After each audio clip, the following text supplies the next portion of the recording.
Jangan lupa untuk subscribe, share, dan nyalakan lonceng notifikasinya sebagai bentuk dukungan kamu. Do you see what I see?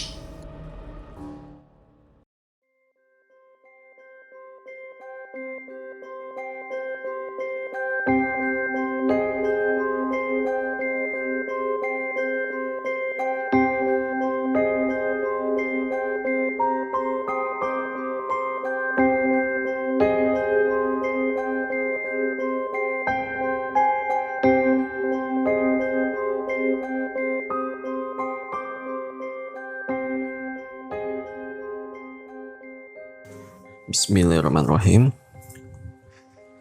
Kali ini saya akan cerita tentang pengalaman yang terjadi pada diri saya sendiri. Kira-kira mungkin sekitar 4 atau 5 lebaran yang lalu ya. Ya, 4 atau 5 tahun yang lalu. Jadi waktu itu setelah selesai puasa, sebagaimana lazimnya orang-orang di Indonesia gitu ya. Ya kita kan biasa ya pada mudik, pulang kampung gitu. Dan itu juga berlaku juga dengan keluarga saya. Pulang kampung semua. Rumah kami di Depok dan kami pulang kampung ke Sumedang. Tapi pada saat itu ada sesuatu yang beda. Karena biasanya kami pulang kampung itu bareng. Kami naik bis. Karena saya masih banyak pekerjaan dari kantor, maka saya putuskan saya menyusul keluarga saya, anak, istri, ibu, berangkat ke Sumedang naik bis. Saya menyusul menggunakan motor. Alasan saya menggunakan motor karena ya lumayan lah ya, nggak macet. Kita masih bisa berhenti-berhenti, istirahat di jalan. Kemudian juga lebih ngerasa rileks aja gitulah. Dan lebih cepat juga, harusnya begitu ya. Oke, baik. Dari Depok lewat Bogor, kemudian lewat Puncak, saya masih menikmati sekali perjalanannya. Sampai setelah melewati Puncak, mungkin masih wilayah Cianjur juga, polisi yang bertugas sepanjang jalan, biasanya operasi ketupat ya, itu membuat pengalihan arus rekayasa lalu lintas. Jadi motor harus melewati sisi jalan yang lain. Dan kemudian mobil menggunakan rute yang biasa dilalui gitu. Ya karena saya baru pertama kali mudik dengan menggunakan motor sendirian, saya kurang familiar dengan jalur itu. It's okay, saya ikutin aja. Saya awalnya merasa senang gitu ya. Sepanjang jalan, pohon, sawah. Tapi lama-lama yang tadinya saya pikir, wah 3 jam, 4 jam nyampe nih ya. Tapi ternyata sampai maghrib belum sampai juga. Saya mulai panik dong. Harusnya udah nyampe. Ya, kemudian ketika ketemu dengan pos polisi, saya tanya ke petugas polisi yang sedang bertugas. Maaf pak, ini daerah mana? Oh ini masuk Cirebon. Masya Allah. Sumedang, Cirebon itu udah jauh banget. Berarti saya udah ngelewatin Tasikmalaya, Majalengka. Oh enggak, bukan Tasik ya, Majalengka ya. Udah ngelewatin Majalengka. Jadi terpaksa saya harus putar balik. Dan itu terjadi kira-kira pada saat menjelang maghrib. Oke, sudah tidak ada waktu lagi untuk menikmati perjalanan. Berhubung sudah semakin malam, jadi saya langsung tancap gas putar balik menuju jalur yang awal saya lewati. Gitu, dari Cirebon. Oke, saya lewat jalur, tapi saya ngerasa, waduh, kok kayaknya jalurnya beda ya? Apakah saya tersesat? Saya nggak tahu lagi. Tapi setahu saya hanya ada satu jalur sih. Yang namanya kalau kita ke Trans jalan raya gitu kan biasanya kan hanya satu jalur ya. Jarang sekali kita temui ada jalur yang belok kanan, belok kiri kayak di Jakarta gitu. Oke, sampai akhirnya saya ketemu perempatan jalan Itu kurang lebih di daerah sekitaran menuju Bandung.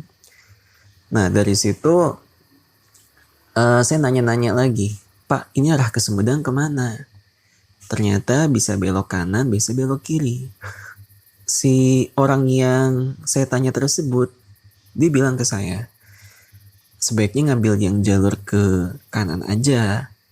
Karena meskipun nyampe-nya itu agak lama, tapi ya lebih gampang gitu. Sedangkan kalau jalur sebelah kiri, cepat sampainya.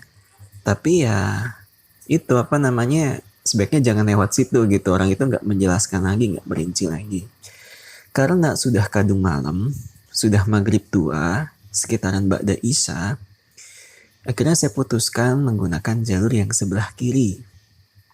Saya menggunakan jalur sebelah kiri.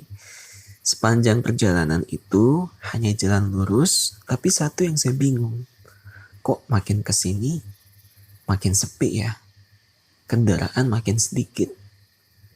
Bahkan saya sempat berpikir, ini kalau saya dibegal, mudah sekali.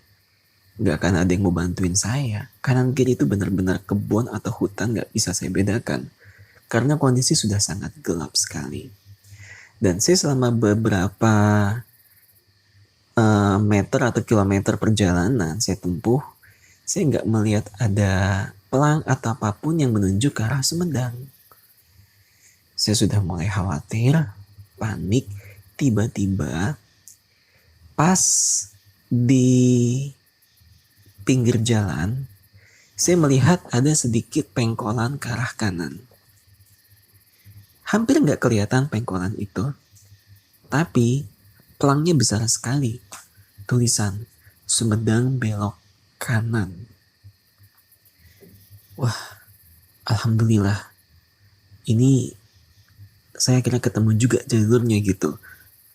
Akhirnya saya coba lalui jalur itu ya. Jalurnya kecil, nggak sebesar pelang yang saya lihat. Jalurnya sangat kecil, tapi saya laluin. Meskipun ada keanehan-keanehan juga, saya pikir kok jalurnya kecil gitu. Tapi saya masih positif karena saya lihat di pinggir kiri dan kanan masih ada perumahan. Saya di situ melihat ada bapak-bapak sedang bercengkrama dengan putranya. Kira-kira masih sekitar umur 5 tahun. Ya sesekali saya klakson aja. Orangnya melihat saya tapi acuh nggak acuh.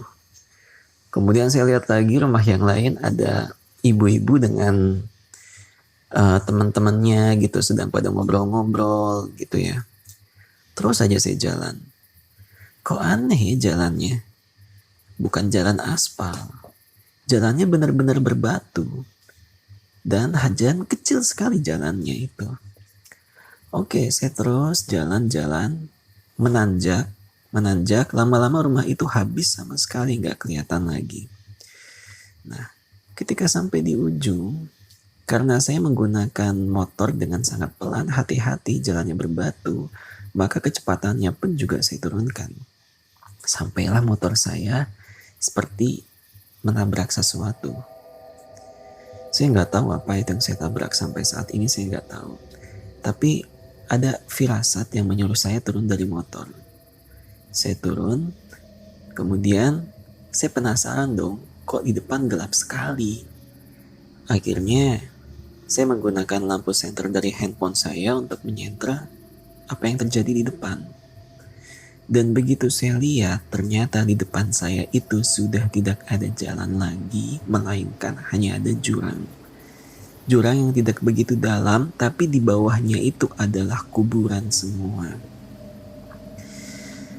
Saya betul-betul kaget, bercampur rasa takut juga, dan saya gak habis pikir, ini gak ada jalur lain untuk ke arah Sumedang, tapi hanya ada jalur ini saja. Kok masa iya ada kuburan gitu loh di tengah-tengah jalan, persisnya di bawah jurang atau lembah itu. Saya benar-benar ngerasa takut sekali, tapi ya demi untuk sampai ke tujuan, saya masih berpikir keras. Bahkan ada yang seolah-olah membisikkan saya untuk terus menerobos kuburan tersebut. ya saya masih bisa mengendalikan sedikit rasa takut saya. Saya coba senter. Tapi yang saya lihat, gak ada jalur apapun, hanya jalur setapak yang bahkan tidak bisa dilalui oleh motor. Dan saya merasakan ada sesuatu yang beda. Kok nuansanya bukannya sepi, tapi kok berasa kayak rame gitu. Rame, seperti pasar, saya gak ngerti. Dan ini gak bagus. Oke, fix. Kabur gitu, berbalik arah. Akhirnya saya berbalik arah. Saya coba agak mempercepat motor, berbalik, dan tebak. Rumah-rumah yang tadi saya lihat, itu semua menghilang. Gak ada. Hanya ada 1 atau 2 rumah, dan itu pun juga dalam kondisi lampu mati. Dan saya gak tahu rumah itu ada penghuninya atau tidak. Orang-orang yang tadinya saya lihat, yang ingin saya tanya, gak ada semua. Saya keluar dari jalur itu. Saya gak peduli lagi dengan bensin yang tinggal sedikit. Saya melaju sampai akhirnya saya sampailah di Sumedang. Saya coba tanya ke saudara-saudara saya, ke orang-orang yang paham, tapi mereka gak menyebut adanya jalur itu. Gak ada yang tahu. Dan sampai sekarang pun juga saya masih bingung. Kok iya bisa sih pelang sebesar itu yang harusnya untuk mobil atau minimal kendaraan motor ditaruh gitu di jalan yang hanya tiba-tiba selintas kelihatan aja gitu. Ya itu pengalaman dari saya. Terima kasih telah menyimak. Wassalamualaikum warahmatullahi wabarakatuh.